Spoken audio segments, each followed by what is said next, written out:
C'est l'une des rares ruines d'églises encore debout dans ces montagnes du Dersim, l'un des foyers de la communauté arménienne en Turquie.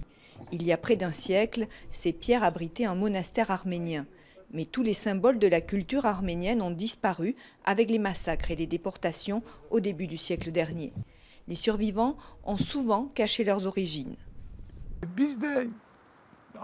Nous, on s'est dit qu'il fallait retourner à notre vraie nature, que cette façon d'être n'était pas satisfaisante, que ce n'était pas très juste de vivre avec l'identité d'un autre, avec la foi d'un autre.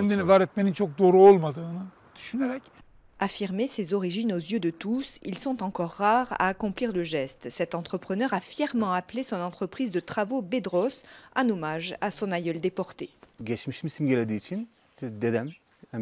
Parce que ça symbolisait mon passé. Mon arrière-grand-père s'appelait Bedros, je voulais faire vivre son nom. Je suis contre les radicalismes. Je ne fais ni dans le racisme ni dans l'extrémisme religieux, mais je ne renie pas mes origines. Tout le monde les connaît.